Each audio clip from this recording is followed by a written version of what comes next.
Welcome back to V4 motivational channel. ನಿನ್ನನ್ನು ಉದ್ಧಾರ ಮಾಡುವವನು ನೀನೆ, ನಿನ್ನನ್ನು ಕೆಳಕ್ಕೆ ತಳ್ಳುವವನು ನೀನೆ. ಬೆಳಕಿಗಾಗಿ ಪರರ ಎದುರು ಕೈಯೊಡ್ಡಿ ನಿಲ್ಲದಿರು. ನಿನ್ನೊಳಗಿನ ಅಜ್ಞಾನದ ಕತ್ತಲನ್ನು ಸೀಳಲು ವಿವೇಕದ ದೀಪ ನಿನ್ನಲ್ಲೇ ಇದೆ. ನಿನ್ನ ಸಾಮರ್ಥ್ಯದ ಮೇಲಿನ ಅಚಲ ನಂಬಿಕೆಯೇ ನಿನ್ನ ಪಾಲಿನದು. ಕರ್ಮ ಮಾಡುವುದು ನಿನ್ನ ಕರ್ತವ್ಯ, ಫಲ ಬಯಸುವುದು ಬಂಧನ. ಆಸೆಯನ್ನು ಬಿಟ್ಟು ನಡೆ, ಶಾಂತಿ ನಿನ್ನ ನೆರಳು. ನೀವು ಸತ್ಯವಾಗಿದ್ದರೆ ಒಂಟಿಯಾಗಬಹುದು, ಆದರೆ ಸೋಲುವುದಿಲ್ಲ. ಕರ್ಮ ಮಾಡು, ಫಲದ ಆಸೆ ಬಿಡು. ಆಸೆಯೇ ದುಃಖದ ಮೂಲ. ಕರ್ಮವೇ ಕರ್ತವ್ಯ. ಎಲ್ಲರನ್ನು ಸಂತೋಷಪಡಿಸಲು ಹೋಗಬೇಡ.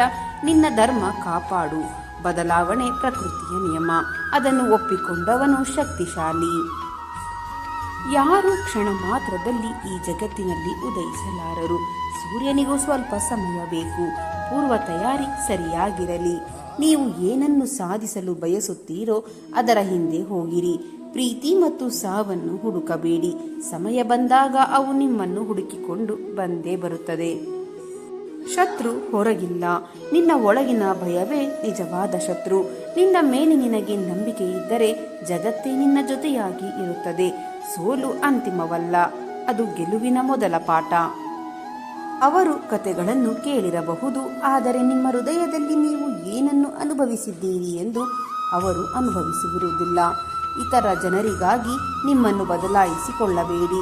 ಸರಿಯಾದ ಜನರು ನಿಮ್ಮನ್ನು ಪ್ರೀತಿಸುತ್ತಾರೆ.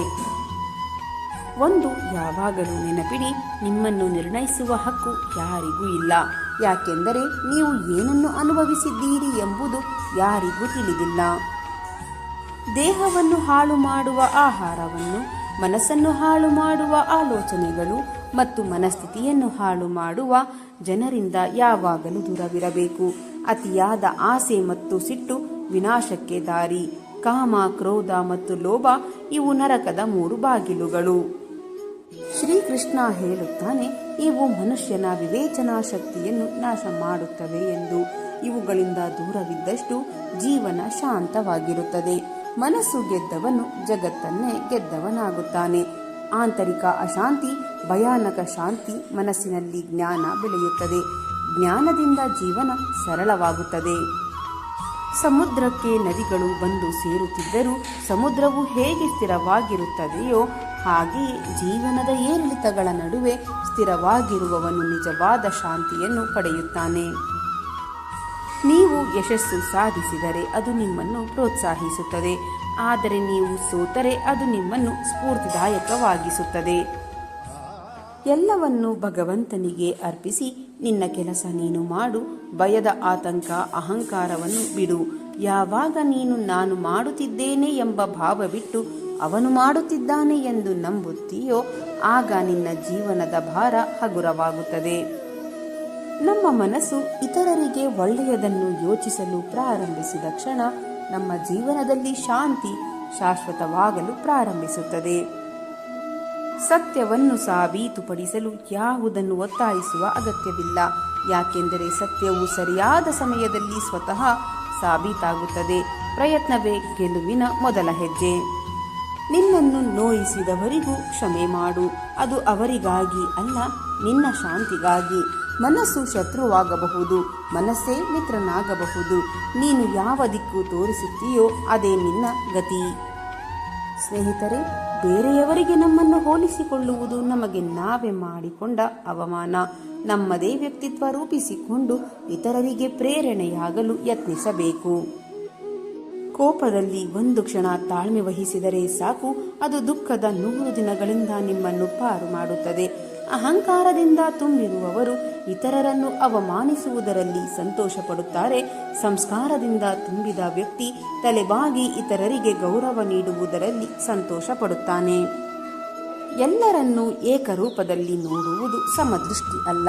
ತಂದೆಯನ್ನು ತಂದೆಯಂತೆ, ತಾಯಿಯನ್ನು ತಾಯಿಯಂತೆ, ಗುರುವನ್ನು ಗುರುವಂತೆ, ಹೀಗೆ ಯಾರು ಸಮಾನರೋ ಅವರನ್ನು ಸಮಾನವಾಗಿ ಗೌರವಿಸುವುದು ಸಮದೃಷ್ಟಿ. ಶಾಂತವಾಗಿ ಪ್ರಯತ್ನಿಸಿ ಮತ್ತು ಎಲ್ಲ ಸಮಸ್ಯೆಗಳಿಗೆ ಪರಿಹಾರವನ್ನು ನೀವೇ ಕಂಡುಕೊಳ್ಳುವಿರಿ. ಜೀವನವು ನಾವು ದೀರ್ಘಕಾಲದ ಹಗೆತನ ಸಾಧಿಸುವಷ್ಟು ಸುದೀರ್ಘವಾಗಿ ಇಲ್ಲ. ಸಮಯ ಒಳ್ಳೆಯದೇ ಆಗಲಿ ಕೆಟ್ಟದ್ದೇ ಆಗಲಿ ಒಂದು ಪಾಠವನ್ನು ಕಲಿಸಿಯೇ ಕಲಿಸುತ್ತದೆ. ಒಳ್ಳೆಯ ಸಮಯದಲ್ಲಿ ಎಲ್ಲರೂ ನಮ್ಮವರಾಗಿದ್ದರೆ ಕೆಟ್ಟ ಸಮಯದಲ್ಲಿ ನಮ್ಮವರೇ ಬೇರೆಯವರಾಗಿ ಬದಲಾಗಿರುತ್ತಾರೆ. ಜೀವನದಲ್ಲಿ ಇತರರಿಂದ ಸ್ಫೂರ್ತಿಯನ್ನು ಪಡೆಯಿರಿ, ಆದರೆ ನಿಮ್ಮದೇ ಆದ ಹಾದಿಯನ್ನು ಸೃಷ್ಟಿಸಿ. ಒಳ್ಳೆಯ ವಿಷಯಗಳನ್ನು ಸ್ವೀಕರಿಸಿ ಮತ್ತು ಅದರಿಂದ ನಿಮ್ಮನ್ನು ಉತ್ತಮರಾಗಿ ರೂಪಿಸಿಕೊಳ್ಳಿ. ಕುದಿಯುವ ನೀರಿನಲ್ಲಿ ನೆರಳು ಎಂದಿಗೂ ಕಾಣದಂತೆ ತೊಂದರೆಗೊಳಗಾದ ಮನಸ್ಸಿನಲ್ಲಿ ಪರಿಹಾರಗಳು ಎಂದಿಗೂ ಕಾಣುವುದಿಲ್ಲ. ಸ್ವಸಹಾಯದಲ್ಲಿ ನಂಬಿಕೆ ಇರುವವರಿಗೆ ದೇವರು ಸಹ ಸಹಾಯ ಮಾಡುತ್ತಾನೆ. ಹೀಗಾಗಿ ಜಯದ ಮೊದಲ ಗುಟ್ಟು ಆತ್ಮವಿಶ್ವಾಸವೇ ಆಗಿದೆ. ನಮ್ಮ ಸಮಸ್ಯೆಗಳನ್ನು ಉಲ್ಬಣಗೊಳಿಸುವ ಅನೇಕ ಸಂಗತಿಗಳಲ್ಲಿ ಮುಖ್ಯವಾದವುಗಳು ನಿರೀಕ್ಷೆ ಮತ್ತು ಹೋಲಿಕೆ. ಅವುಗಳನ್ನು ನಿಯಂತ್ರಣದಲ್ಲಿರಿಸಿಕೊಳ್ಳೋಣ. ಯಶಸ್ಸು ಸಾಧಿಸಲು ಇರುವ ಒಂದೇ ಮಾರ್ಗವೆಂದರೆ ಬೇರೆಯವರಿಗೆ ನೀಡುವ ಸಲಹೆಯನ್ನು ನಾವೇ ಪಾಲಿಸುವುದು. ಹೃದಯಕ್ಕೆ ಇಳಿಯಲು ಬಿಡಬಾರದು, ಗೆಲುವನ್ನು ತಲೆಗೇರಲು ಬಿಡಬಾರದು. ನಿಮ್ಮನ್ನು ಎಲ್ಲರೂ ನಂಬಬೇಕಾಗಿಲ್ಲ, ಅದು ಸಾಧ್ಯವೂ ಇಲ್ಲ. ಆದರೆ ನಿಮ್ಮನ್ನು ನಂಬಬೇಕಾದವರು ನೀವೇ. ನಿಮ್ಮ ಬಗ್ಗೆ ನಿಮಗೆ ಅನುಮಾನಗಳಿದ್ದರೆ ಬೇರೆ ಯಾರೂ ಅದನ್ನು ಪರಿಹರಿಸಲಾರರು. ಒಳ್ಳೆಯದರ ಬಗ್ಗೆ ಚಿಂತಿಸಿ, ಒಳ್ಳೆಯದೇ ಆಗುತ್ತದೆ. ಸಂಬಂಧಗಳು ಮತ್ತು ಸಂಪತ್ತನ್ನು ಸಮಾನ ಗೌರವದಿಂದ ಆಧರಿಸಿ, ಯಾಕೆಂದರೆ ಎರಡೂ ಗಳಿಸಲು ಕಷ್ಟ, ಕಳೆದುಕೊಳ್ಳುವುದು ತುಂಬ ಸುಲಭ. ಆತ ಒಳ್ಳೆಯದಾಯಿತು ಎಂದು ಹಾರಾಡುವುದಿಲ್ಲ, ಕೆಟ್ಟದಾಯಿತು ಎಂದು ಕುಸಿಯುವುದೂ ಇಲ್ಲ. ದುಃಖಕರವಾದ ಕರ್ಮವನ್ನು ದ್ವೇಷಿಸುವುದೂ ಇಲ್ಲ. ಔಷಧಿ ಹೇಗೆ ಕಹಿಯಾಗಿ ಇರುತ್ತದೆಯೋ ಹಾಗೆಯೇ ಸತ್ಕರ್ಮ ಸ್ವಲ್ಪವಾದರೂ ದುಃಖಕರವಾದಾಗ ಅದರ ಬಗ್ಗೆ ಆತ ಚಿಂತೆ ಮಾಡುವುದಿಲ್ಲ. ಮೌನ ಮತ್ತು ಮುಗುಳ್ನಗೆ ಶಕ್ತಿಶಾಲಿ ಸಾಧನಗಳು. ಮುಗುಳ್ನಗೆ ಸಮಸ್ಯೆಗಳನ್ನು ದೂರ ಮಾಡಿದರೆ ಮೌನವು ಸಮಸ್ಯೆಗಳನ್ನು ಉದ್ಭವಿಸದಂತೆ ತಡೆಯುತ್ತದೆ. ಲೋಪದೋಷಗಳನ್ನೇ ಕೆಡುಕುತ್ತಿದ್ದರೆ ತಪ್ಪು ತಡೆಗಳು ಹೆಚ್ಚಾಗಬಹುದು. ಇದರಿಂದಾಗಿ ಆತನ ಮನಸ್ಸು ಪೂರ್ಣವಾಗಿ ಭಗವಂತನಲ್ಲಿ ಸಾಮನಿಷ್ಠವಾಗಿರುತ್ತದೆ. ಮೇಧಾವಿಯಾಗಿರುವ ಈತನಿಗೆ ತನ್ನ ಬದುಕಿನ ಪ್ರತಿ ನಡೆಯ ಎಚ್ಚರವಿರುತ್ತದೆ. ಭಗವಂತನಲ್ಲಿ ನೆಲೆಗೊಂಡ ಇಂಥವರ ಮನಸ್ಸಿಗೆ ಎಂದೂ ಯಾವತ್ತೂ ಗೊಂದಲವು ಸುಳಿಯುವುದಿಲ್ಲ. ಇಂತಹವರ ಜೀವನದ ನಡೆ ನೋಡಲು ಸಾಮಾನ್ಯವಾಗಿರುತ್ತದೆ, ಆದರೆ ಅವರ ಕ್ರಿಯೆಯ ಹಿಂದಿನ ಅನುಸಂಧಾನ ಮಾತ್ರ ಭಿನ್ನವಾಗಿರುತ್ತದೆ. ಇವರು ಭಗವಂತ ನೀನು ಮಾಡಿಸುತ್ತಿದ್ದೀಯಾ, ನಾನು ಮಾಡುತ್ತಿದ್ದೇನೆ ಎನ್ನುವ ಅನುಸಂಧಾನದಿಂದ ತಮ್ಮ ಕರ್ಮವನ್ನು ಮಾಡುತ್ತಿರುತ್ತಾರೆ. ನಮ್ಮ ಬದುಕೇ ಒಂದು ಹೋರಾಟ. ಈ ಹೋರಾಟದಲ್ಲಿ ನಾವು ಮಾಡುವ ಕಾರ್ಯವನ್ನು ಪ್ರಾಮಾಣಿಕವಾಗಿ ಮಾಡಬೇಕು. ಏನು ಆಗಬೇಕು ಅದು ಆಗಿಯೇ ಆಗುತ್ತದೆ. ಅದನ್ನು ತಡೆಯಲು ನಮ್ಮಿಂದ ಸಾಧ್ಯವಿಲ್ಲ.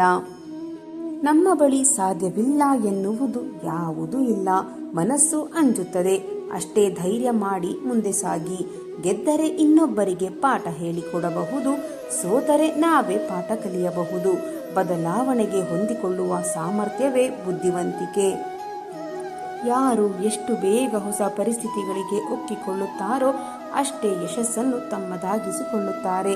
ತನ್ನ ಗುಟ್ಟನ್ನು ಯಾರೊಂದಿಗೂ ಹಂಚಿಕೊಳ್ಳಬೇಡಿ, ಯಾಕೆಂದರೆ ಜೀವನದಲ್ಲಿ ಯಾವ ಮಿತ್ರ ಯಾವಾಗ ಬೇಕಾದರೂ ಶತ್ರುವಾಗುತ್ತಾರೆ ಎಂದು ಹೇಳಲು ಸಾಧ್ಯವಿಲ್ಲ.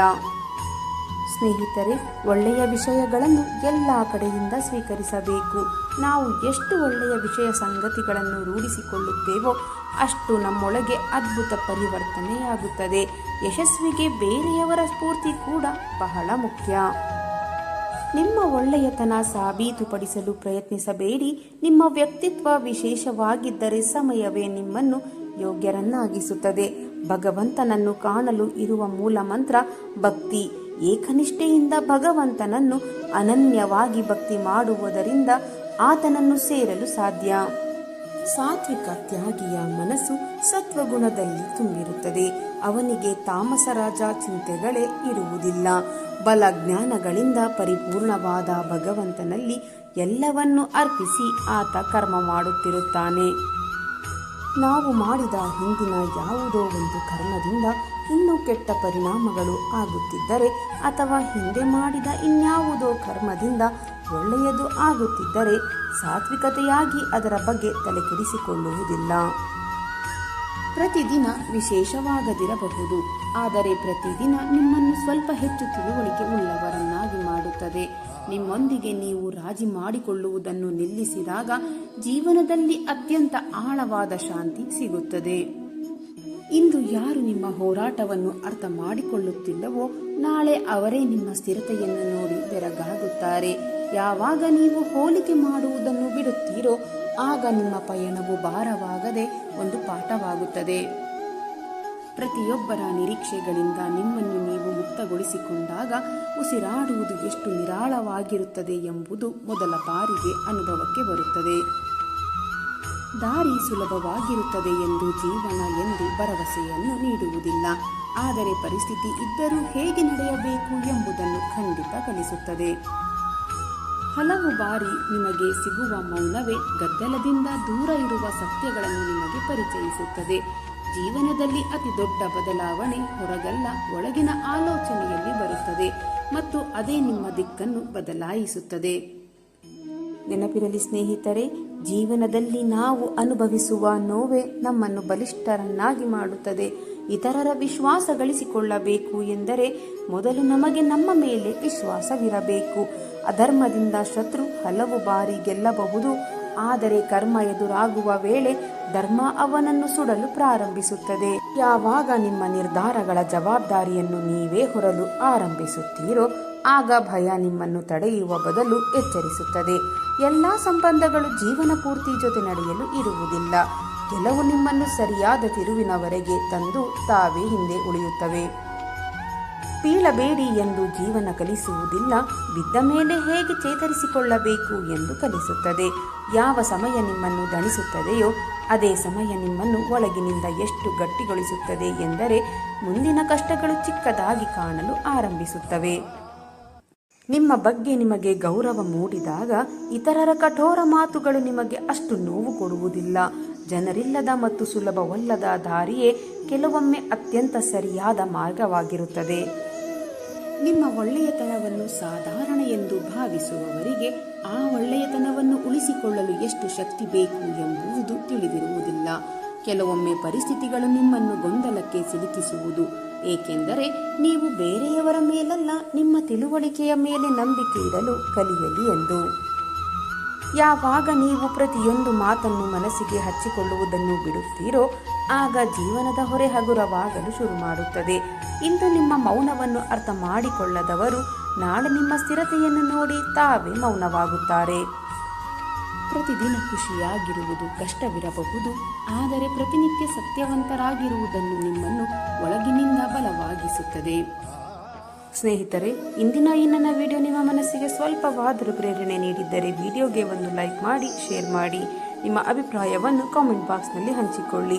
ನನ್ನ ಪ್ರಯತ್ನ ನಿಮಗೆ ಇಷ್ಟವಾಗಿದ್ದರೆ ದಯವಿಟ್ಟು ಈಗಲೇ ನನ್ನ ಚಾನಲನ್ನು ಸಬ್ಸ್ಕ್ರೈಬ್ ಮಾಡಿಕೊಳ್ಳಿ.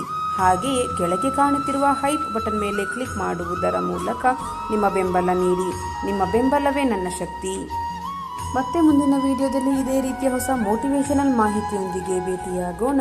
ಅಲ್ಲಿಯವರೆಗೆ ಸಕಾರಾತ್ಮಕವಾಗಿ ಯೋಚಿಸಿ ಸಂತೋಷವಾಗಿ ಬಾಳಿರಿ. ಧನ್ಯವಾದಗಳು.